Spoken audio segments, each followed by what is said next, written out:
نحمده ونصلي على رسوله الكريم أما بعد أعوذ بالله من الشيطان الرجيم بسم الله الرحمن الرحيم അല്ലാഹു സുബ്ഹാനഹു വ തആല നമുക്ക് നൽകുന്ന ചില അനുഗ്രഹങ്ങൾ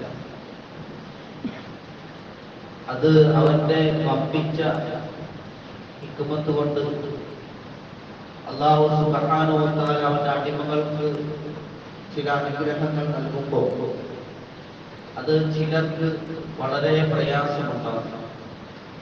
അതാകുമ്പോൾ നമ്മൾ നേരിട്ടുകൊണ്ടിരിക്കുന്ന മഴ, കാറ്റ് പോലുള്ള അല്ലാഹു സുബ്ഹാനഹു വ തആല അവന്റെ പരിശുദ്ധമായ ഖുർആനിൽ മഴയെ സംബന്ധിച്ച് പറയുന്നിടത്തെല്ലാം അല്ലാഹു സുബ്ഹാനഹു വ തആല ചിലയിടങ്ങളിലെല്ലാം അല്ലാഹു സുബ്ഹാനഹു വ തആല മഴയെ ഒരു റഹ്മത്തായിട്ടാണ് അല്ലാഹു സുബ്ഹാനഹു വ തആല പരിചയപ്പെടുത്തുന്നത്.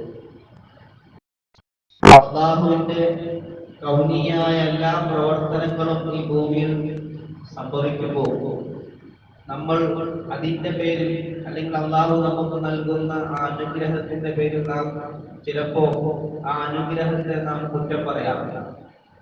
നമ്മൾ ചിലപ്പോ ചീത്ത പറയാറില്ല. മഴ അല്പം പെയ്തു, അത് അല്പം കൂടിപ്പോയാലോ, അല്ലെങ്കിൽ മഴ മാറി വെയിൽ വന്നു, ആ വെയിലിന് ശക്തമായ ചൂട് അനുഭവപ്പെട്ടാലോ ചിലപ്പോ നമ്മൾ ആ വെയിലിനും ആ മഴയ്ക്ക് നമ്മൾ എന്തെങ്കിലും ഒരു മോശമായ ഒരു വർത്താനം നമ്മുടെ നാവിൽ നിന്നും വരാറില്ല. പക്ഷെ അല്ലാഹു സുബ്ഹാനഹു വ തആല പരിശുദ്ധമായ ഖുർആനിൽ മഴയെ സംബന്ധിച്ച് പറയുന്നിടത്ത് വഅൻസൽനാ മിനസ് സമാഇ മാഅൻ ബിഖദർ, അല്ലാഹു അവന്റെ വാനലോകത്തിൽ നിന്ന് ഉപരിലോകത്തിൽ നിന്ന് അല്ലാഹു സുബ്ഹാനഹു വ തആല നിശ്ചയിച്ചു വെച്ചിരിക്കുന്ന ഖദറാക്കി വെച്ചിരിക്കുന്ന മഴയെ അല്ലാഹു സുബ്ഹാനഹു വ തആല ഭൂമിയിൽ ഇറക്കുക തന്നെ ചെയ്യും. അവൻ എത്രത്തോളമാണോ അവൻ കണക്കാക്കി വെച്ചിരിക്കുന്നത് അത്രത്തോളം വെള്ളത്തെ അല്ലെങ്കിൽ മഴയെ അല്ലാഹു സുബ്ഹാനഹു വ തആല ഭൂമിയിൽ ഇറക്കുക തന്നെ ചെയ്യും. എന്ന് പറഞ്ഞാൽ അല്ലാഹു പ്രപഞ്ചത്തെ സൃഷ്ടിക്കുന്നതിന് 50,000 വർഷങ്ങൾക്ക്, പ്രപഞ്ചത്തെ ഭൂമിയെ സൃഷ്ടിക്കുന്നതിന് 50,000 വർഷങ്ങൾക്ക് മുമ്പ് തന്നെ അല്ലാഹു സുബ്ഹാനഹു വ തആല ഉപരിലോകത്തിൽ നിന്ന് അല്ലെങ്കിൽ വാനലോകത്തിൽ നിന്ന് എത്രത്തോളം മഴ ഈ ഭൂമിയിലേക്ക് ഇറങ്ങണമെന്ന് അല്ലാഹു സുബ്ഹാനഹു വ തആല തീരുമാനിച്ചു വെച്ചിരിക്കുകയാണ്.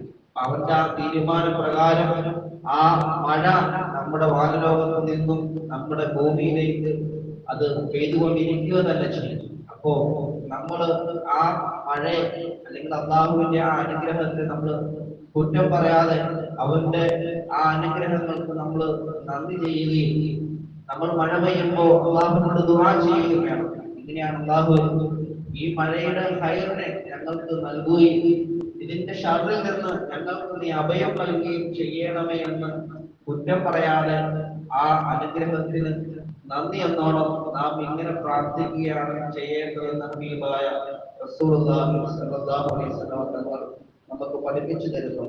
അതുപോലെ തന്നെ വഹുവല്ലദീ യുനസ്സിലുൽ ഗൈസ മിൻ ബഅദി മാ ഖനതു വയൻശുറു റഹ്മത, നമ്മൾ മഴയില്ലാതെ ബുദ്ധിമുട്ടുമ്പോൾ, വെള്ളമില്ലാതെ ബുദ്ധിമുട്ടുമ്പോൾ നമ്മൾ മഴ പെയ്യാൻ വേണ്ടി നമ്മൾ പ്രാർത്ഥിക്കാറുണ്ട് അല്ലെ? ഇതിനു മുമ്പുള്ള ശക്തമായ ചൂട് അനുഭവപ്പെട്ടപ്പോഴൊക്കെ നമ്മൾ മഴ പെയ്യുമെന്ന് പ്രതീക്ഷിച്ചിരുന്നു, പക്ഷെ മഴ പെയ്യുന്നില്ല. അങ്ങനെ പ്രതീക്ഷിച്ചപ്പോ നമ്മൾ മഴയ്ക്ക് വേണ്ടിയുള്ള ദുആ നടത്തിയവരാണ്. പല നാടുകളിലും പല പള്ളികളിലും ദുആ നടത്തിയവരാണ്, പ്രാർത്ഥിച്ചവരാണ്. അപ്പോ ആ പ്രാർത്ഥനയിൽ അല്ലാഹു സുബ്ഹാനഹു വ തആല പ്രാർത്ഥന സ്വീകരിക്കുമ്പോൾ വയൻശുറു റഹ്മത, അവന്റെ മഴയായ റഹ്മത്തിനെ, കാരുണ്യത്തെ അല്ലാഹു സുബ്ഹാനഹു വ തആല ആ നാട്ടിലേക്ക് അല്ലാഹു സുബ്ഹാനഹു വ തആല വ്യാപിപ്പിച്ച് നൽകുമെന്നുള്ളതാണ്. അല്ലാഹു സുബ്ഹാനഹു വ തആല ഒരു അടിമകൾക്ക് അല്ലെങ്കിൽ ഒരു നാടിന് അവൻ പ്രതിഫലം അല്ലെങ്കിൽ അനുഗ്രഹം നൽകാൻ ഉദ്ദേശിച്ചു കഴിഞ്ഞാൽ അല്ലാഹു സുബ്ഹാനഹു വ തആല അവരെ പരീക്ഷിക്കും, അല്ലെങ്കിൽ ആ നാടിനെ പരീക്ഷിക്കുമെന്നുള്ളതാണ്. അനസ് ഇബ്നു മാലിക് റളിയല്ലാഹു തആല അൻഹു റിപ്പോർട്ട് ചെയ്യുന്ന ഹദീസിൽ വരുന്നുണ്ട്, ഇന്ന ഇലമൽ ജസാഇ മാ ഇലമൽ ബലാ എന്ന് പറഞ്ഞാൽ പ്രതിഫലത്തിന്റെ മഹത്വം പരീക്ഷണത്തിന്റെ മഹത്വത്തിനോടൊപ്പമാണ്. പ്രതിഫലത്തിന്റെ മഹത്വം പരീക്ഷണത്തിന്റെ മഹത്വത്തോടൊപ്പമാണ്. അല്ലാഹു ഒരു പ്രതിഫലം നൽകാൻ ഉദ്ദേശിച്ചാൽ അതിനോടൊപ്പം ഒരു പരീക്ഷണം കൂടി ഉണ്ടാവും. എന്ത് പ്രതിഫലം. നമ്മൾ എന്തൊരു ഇബാദത്ത് ചെയ്താലും ആ ഒരു ഇബാദത്തിന് മുമ്പ് നമുക്കൊരു പ്രയത്നം അല്ലെങ്കിൽ ഒരു പരീക്ഷണം നമുക്ക് നേരിടാം. ആ പരീക്ഷണത്തോടൊപ്പമാണ് അല്ലാഹു സുബ്ഹാനഹു വ തആല നമുക്ക് പ്രതിഫലം നൽകുന്നത്. എന്നിട്ട് പറയുന്നു, ഇദാ അഹബ്ബ ഖൗമൻ ഇബ്തലാ, അല്ലാഹു ഒരു ഖൗമിനെ, ഒരു ജനതയെ ഇഷ്ടപ്പെട്ടു കഴിഞ്ഞാൽ ഇബ്തലാഹും, അല്ലാഹു സുബ്ഹാനഹു വ തആല ജനതയെ പരീക്ഷിക്കുമെന്നതാണ്. ഒരു ജനതയെ അല്ലാഹു സുബ്ഹാനഹു വ തആല ഇഷ്ടപ്പെട്ടു കഴിഞ്ഞാൽ നമ്മൾ അങ്ങനെ വേണം ചിന്തിക്കാൻ. അല്ലാഹു നമുക്ക് ധാരാളം അനുഗ്രഹങ്ങൾ നൽകുന്നു. ആ അനുഗ്രഹങ്ങൾ അല്പം കൂടിപ്പോയി, ആ കൂടിപ്പോയത് സംബന്ധിച്ച് നമുക്ക് പ്രകൃതിക്ഷോഭങ്ങൾ സംഭവിക്കുന്നു, നാശനഷ്ടങ്ങൾ ഉണ്ടാകുന്നു. അതിൽ നമ്മൾ എന്ത് ചെയ്യണം? തൃപ്തിപ്പെടണം. അതിനുശേഷം അല്ലാഹു പറയുന്നുണ്ട്, ഫമൻ റളിയ ഫലഹു റിദാ, ഞാൻ നിങ്ങളെ പരീക്ഷിക്കുമ്പോൾ ആ പരീക്ഷണത്തിൽ നിങ്ങൾ തൃപ്തിപ്പെട്ടാൽ നിങ്ങളെ കൊണ്ട് ഞാനും തൃപ്തിപ്പെടും. ആ പരീക്ഷണത്തിൽ നിങ്ങൾ തൃപ്തിപ്പെട്ടാൽ നിങ്ങളെ കൊണ്ട് ഞാനും തൃപ്തിപ്പെട്ടു.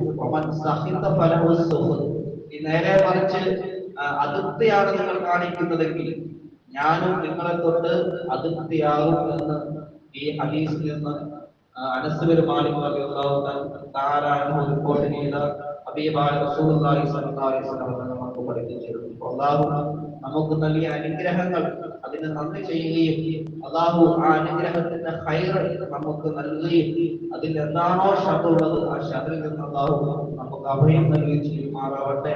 അതുപോലെ പ്രത്യേകിച്ച് പ്രകൃതി ക്ഷോഭങ്ങളിൽ നിന്നും അതുപോലെ വൻ നാശനഷ്ടങ്ങളിൽ നിന്നുമെല്ലാം അല്ലാഹു സുബ്ഹാനഹു വ തആല നമ്മയും നമ്മുടെ കുടുംബത്തെയും എല്ലാം അല്ലാഹു സുബ്ഹാനഹു വ തആല കാക്കുമാറാവട്ടെ. അതുപോലെ അല്ലാഹുവിന്റെ അനുഗ്രഹങ്ങൾക്ക് നാം തൃപ്തിപ്പെടുകയും അവന്റെ തൃപ്തി കരസ്ഥമാക്കി അവന്റെ തൃപ്തിയോടുകൂടി മരണപ്പെടാൻ അല്ലാഹു നമുക്ക് നാമവുമായി ബന്ധപ്പെട്ട എല്ലാവർക്കും അല്ലാഹു സുബ്ഹാനഹു വ തആല തൗഫീഖ് നൽകുമാറാവട്ടെ. നമ്മിൽ നിന്നും വന്നുപോയ എല്ലാ തെറ്റുകുറ്റങ്ങളും അല്ലാഹു സുബ്ഹാനഹു വ തആല വിട്ടുകൊടുത്ത് പെരുമാറാവട്ടെ. നമ്മിൽ നിന്നും മരണപ്പെട്ടു പോകുന്ന എല്ലാവർക്കും അല്ലാഹു പരിപൂർണ്ണ മഗ്ഫിറത്തും മർഹമത്തും പ്രദാനം ചെയ്യുമാറാവട്ടെ. രോഗികളായി കഴിയുന്നവർക്ക് അല്ലാഹു ആജിലായ കാമിലായ മുസ്തഖിറായ ശിഫ നൽകി അനുഗ്രഹിക്കുമാറാവട്ടെ. വേദനകൾക്ക് ശമനം നൽകി അനുഗ്രഹിക്കുമാറാവട്ടെ. ദുആ വസിയത്ത് ചെയ്തവരുടെ ആഗ്രഹങ്ങൾ ആവശ്യങ്ങളെല്ലാം അല്ലാഹു പരിപൂർണമായും സഫലീകരിച്ച് നൽകുമാറാവട്ടെ. പ്രത്യേകിച്ച് നാം നിർവഹിച്ച നമ്മുടെ ഇബാദത്ത് നമസ്കാരം എല്ലാം അല്ലാഹു പരിപൂർണമായും കബൂലാക്കുമാറാവട്ടെ. ഹദീസിൽ കേട്ട കാര്യങ്ങൾ ഉൾക്കൊണ്ട് ജീവിതത്തെ ധന്യമാക്കുവാൻ അല്ലാഹു നമുക്ക് ഏവർക്കും നല്ല തൗഫീഖ് നൽകി അനുഗ്രഹിക്കുമാറാവട്ടെ. സുബ്ഹാനല്ലാഹി വ ബിഹംദിഹി സുബ്ഹാനല്ലാഹി വ ബിഹംദിക അഷ്ഹദു അൻ ലാ ഇലാഹ ഇല്ലാ അൻത അസ്തഗ്ഫിറുക വ അത്തൂബു ഇലൈക്. അസ്സലാമു അലൈക്കും വറഹ്മത്തുള്ളാഹി വബറകാതുഹു.